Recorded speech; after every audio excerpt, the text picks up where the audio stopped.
Continuamos en Entre Líneas y vamos a hablar de una parte de las medidas, tal vez las que no se anunciaron del todo el otro día, el martes, por parte del ministro de Economía de la Nación, Luis Caputo, que tiene que ver con el campo. Una parte central, por supuesto, del anuncio tuvo que ver con el tipo de cambio y eso sí es directamente relacionado al sector productivo, pero después hizo mención como que el campo, bueno, iba a dejar de estar discriminado en la cuestión de las retenciones. Bueno, muchos dijeron esto es una buena noticia, pero no resultó tan así porque al final lo que hizo, parece, o lo que impulsa el ministerio, hoy confirmado por funcionarios del gobierno, es llevar a que todo el mundo pague retenciones un 15%. Claro. Es decir, incluso el maíz y el trigo que pagaban 12 van a tener un incremento en lo que van a empezar a pagar si finalmente el gobierno, bueno, avanza con esta medida que hoy la confirmó, de hecho, ¿no? Buscando de esa manera también, no solamente por el lado del recorte de gastos, sino por el lado de los ingresos, cerrar el déficit. Bueno, está Gonzalo Augusto en comunicación con nosotros, es economista jefe de la Bolsa de Cereales de Córdoba y vamos a hablar de este tema. Gonzalo, ¿cómo va? Buenas noches. ¿Cómo está, Gonzalo? Muy buenas noches. Bien, bueno, muchas gracias por estar allí. Bueno, a priori, cuando uno mira tipo de cambio y mira 15% de retenciones, en este caso para el agro, focalicemos allí, pero va a ser para energía, minería y demás, ¿cómo sale esa ecuación entre le dimos tipo de cambio, dennos una mano con las retenciones, que parece el mensaje del gobierno? Bueno, me parece importante aclarar, antes de pasar a los derechos de exportación específicamente, lo que estabas hablando anteriormente, de que en lineamiento con lo que plantea el gobierno, de que no iba a restablecer derechos de exportación o aumentarlos, y cuando uno ve el programa para disminuir el déficit fiscal, hay un componente de recorte del gasto público que no alcanza, entonces recurren a impuestos, en particular los derechos de exportación y otros impuestos como por ejemplo el impuesto a las ganancias. En lo que es los derechos de exportación, por ahora lo que está vigente es lo que son la soja y sus productos. A maíz y trigo todavía no los incrementaron.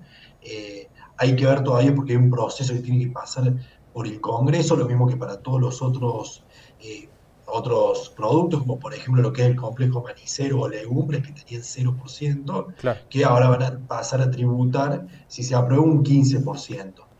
Por el momento, cuando uno ve el gran incremento que hubo en el tipo de cambio, más allá de estos derechos de exportación, la mejora en los precios recibidos por el productor son más importantes debido, como te decía, a este incremento en el tipo de cambio. Obviamente hay que ver cómo sigue durante las próximas semanas y los próximos meses la actualización de este tipo de cambio, porque si la inflación que va a ser elevada en este diciembre sigue en aumento y en niveles elevados, obviamente se va a empezar a perder competitividad de nuevo. Entonces hay que ver cómo sigue para los próximos meses la dinámica entre la inflación y el tipo de cambio. Gonzalo, estas primeras medidas hablan de, a grandes rasgos, ¿no? Un modelo muy anclado en la exportación, en el ingreso de divisas y a un enfriamiento muy fuerte y muy rápido del mercado interno. Claro, básicamente lo que plantea este programa, que se le llamó así, que no es un plan de estabilización todavía, sino las primeras medidas, es anclar las expectativas respecto al déficit fiscal, eh, plantear una recesión en el mediano plazo, que eso haría que los precios no aumenten demasiado, es decir, contener el nivel de precios, y en las próximas semanas o los próximos meses pasar de esa ancla fiscal a una ancla monetaria que desconocemos cuál puede llegar a ser, que eso cambie las expectativas y que permita visualizar tasas de inflación más bajas. Pero por el momento este programa lo que muestra es que se quiere hacer un ajuste muy fuerte, uno de los ajustes más, si uno analiza la historia de los ajustes que hicieron los distintos programas de estabilización, este es uno de los más fuertes. Entonces, requiere de estas medidas para tratar de cambiar las expectativas. Obviamente hay que ver de nuevo cómo sigue la dinámica, como le decía anteriormente, pero por lo pronto parece que los derechos de exportación volvieron y se van a mantener por lo pronto para este año, para todos los que están sembrando hoy.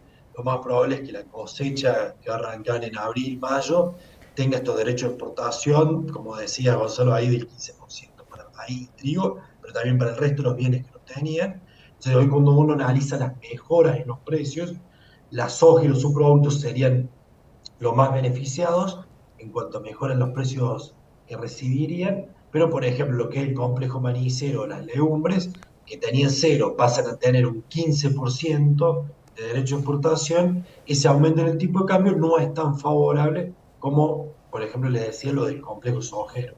Bueno, en el caso del maní, que recién remarcabas, Gonzalo, recordamos en agosto, aquí en Río Cuarto, el ex ministro Sergio Massa, en la sede del CESIS, anunció que, bueno, iba a cero el complejo manicero en derechos de exportación. Lo hizo aquí. Bueno, naturalmente vino a la región del maní, ¿no? Para hacer ese anuncio.